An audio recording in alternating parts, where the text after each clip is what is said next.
governor of Florida, Ron DeSantis, now running for president. Good morning, Governor. Welcome back.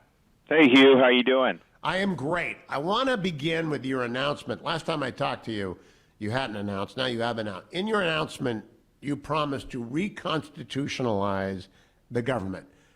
My ears perked up. What do you mean by that, Governor?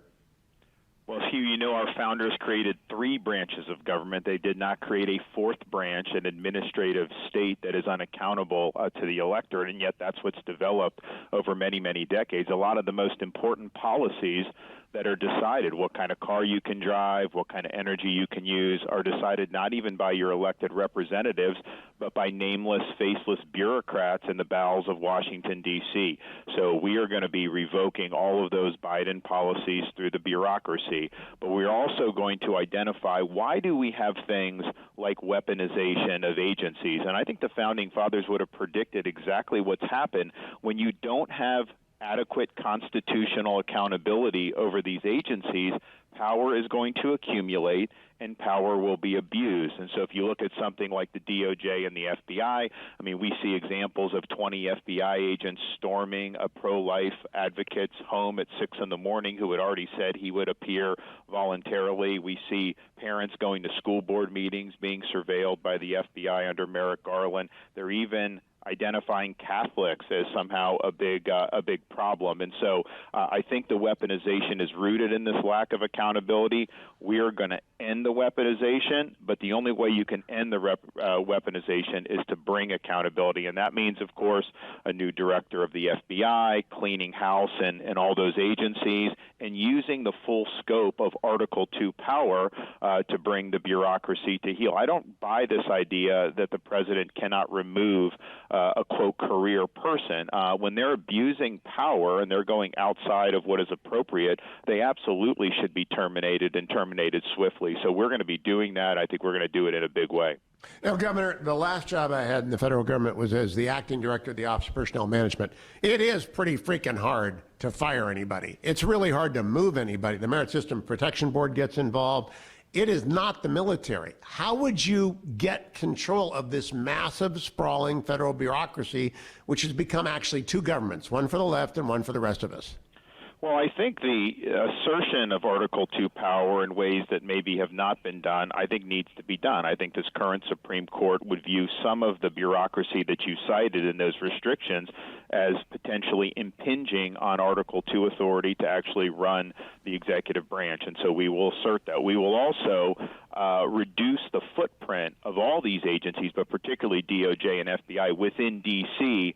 By at least 50%. I mean, I think if you look at something like the FBI, you have a politicized culture that's developed within Washington, D.C. at headquarters, and I think it's totally toxic to the rule of law. And so taking that and saying we're going to radically reduce that size, we're going to do more on the field offices, I think would be a big deal. But we're also going to refocus functions of things like federal law enforcement. I mean, they should not be doing things like policing speech on social media or trying to crack down on so-called misinformation. They should focus on the rising crime in urban areas. They should focus on the CCP's influence in our society, the drug cartels, which are killing tens of thousands of Americans, human trafficking, all these things that are really the core functions. We need to reorient the federal law enforcement on doing that. But I do think, and then taking some of these agencies and making sure they're actually doing the things that we would want. So, for example, like the Civil Rights Division. Our Civil Rights Division in Justice will do all discrimination.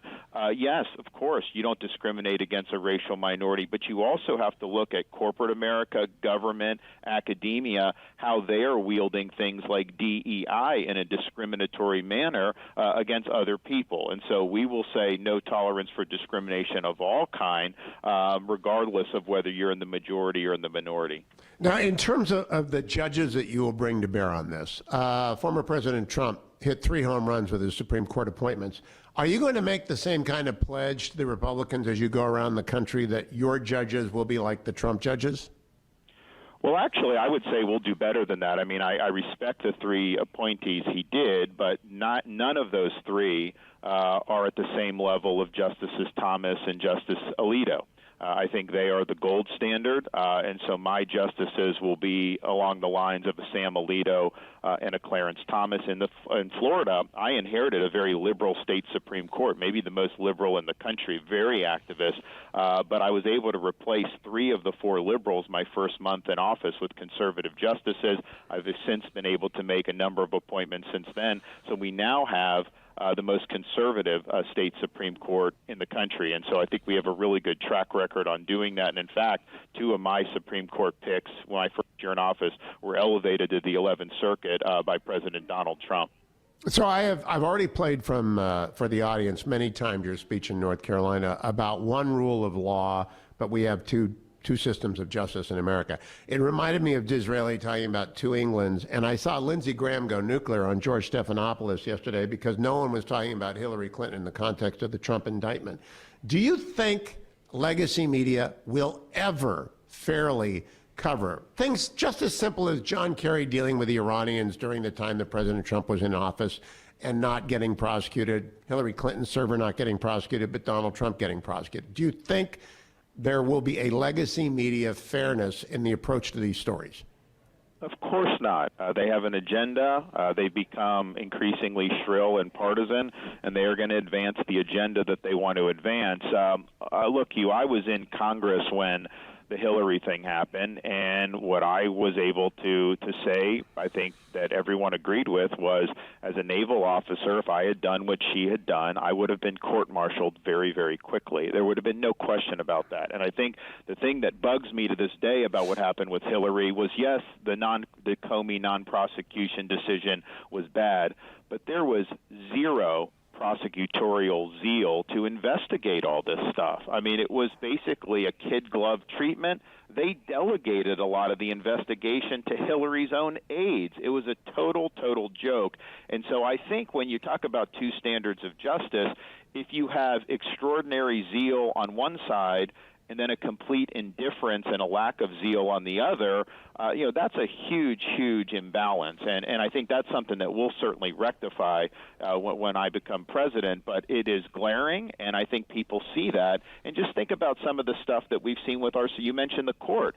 You have these crazed lunatics that are out there threatening the Supreme Court justices at their home. That's in violation of federal law, and yet the Garland Justice Department turns a blind eye to it. I think, and I think you would agree, if different protesters were in front of the liberal justices' homes, I think they would act very, very quickly.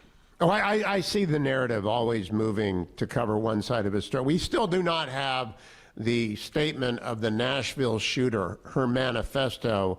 And I wonder, does that disturb you that there seems to be 2 standards for reporting even violent crime like that? No, not only 2 standards. I think that there's a concerted effort to suppress facts that conflict with the overall narrative. And so this Nashville shooter does not fit the narrative. If anybody ever does anything like that, what does the corporate press want? They want to be able to tag this in a way that they can stick it to conservatives and blame conservatives for why this happens. Now, it usually doesn't work out that way, and so they got to kind of try to run interference about that. But yes, not only are they not telling the truth, they're actively suppressing the truth about a lot of these issues. And I think that's the problem I see with corporate media more so than maybe 20 years ago. There was always a liberal bias. I mean, you know that, I know that. But I think the elevation of narrative above all else and the ignorance of facts or even the suppression of facts that conflict with the narrative has just become standard practice. And so when you have any of these, I don't have any hope that it will be reported fairly. You just assume that they're going to continue with the same playbook. Would President DeSantis have bailed out SVB Bank? Because I think that's another example of the double standard at work in America. President Biden said no bailout on Friday. It was bailed out on Sunday after Silicon Valley worked the phones. Would you have bailed out SVB? No, of course not. So SVB, these are very sophisticated depositors.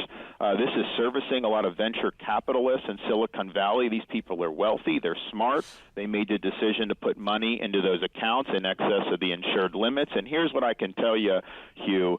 They were politically connected. They were not, quote, systemically important in terms of the overall economy. if a bank in, say, Iowa that service farmers had the exact same problems, do you think there is any chance that that bank in Iowa would have been bailed out? I would say the chance of that would have been zero. I agree. I want to close with the Chinese Communist Party. Chairman Gallagher was just on. And of course, you know the armed services. You're the only veteran running for the office. What do you think will happen if China attacks Taiwan under President Biden? I think it will not end well. I think that Biden has really reduced our deterrent capacity in the Pacific. We should be bolstering that. I think we also need to look in Florida, we've actually taken action against CCP influence. We nixed Confucius Institutes and our institutes of higher education. We also just prohibited CCC land purchases in the state of Florida, particularly the farmland and land near military bases. And so I think we got to do way more to combat CCP influence at home. I think we got to do more to build economic resilience of our country. We were never intertwined economically with the Soviet Union during the Cold War the way we are with the Chinese Communist Party. And I think it's made our country weaker as a result.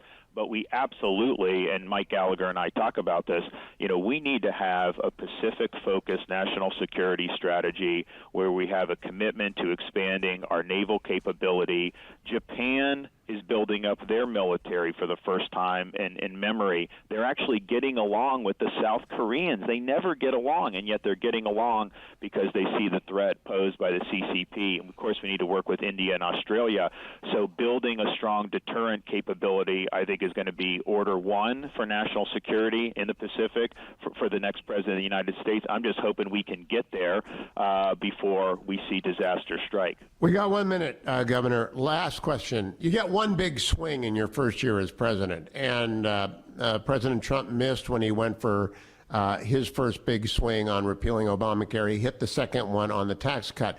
What would Ron DeSantis' first big swing under reconciliation, where you need simple majority in the Senate, be on? It's going to be more than just one, because Biden expanded reconciliation. They dumped a lot of stuff, so we're already going through what can we all put in there. Obviously, we're gonna shut down the border. We're going to do the border security. That is just point one. We've got to get that done. Two, we are going to repeal Biden's disastrous economic policies, his Green New Deal, and we're going to have things that are going to help jumpstart this economy. Things like full expensing, so that we have more ability to produce manufacturing. But we are going to have a huge package for reconciliation. It's going to cover a lot of different things. Governor Ron DeSantis, keep coming back. Thank you for joining me.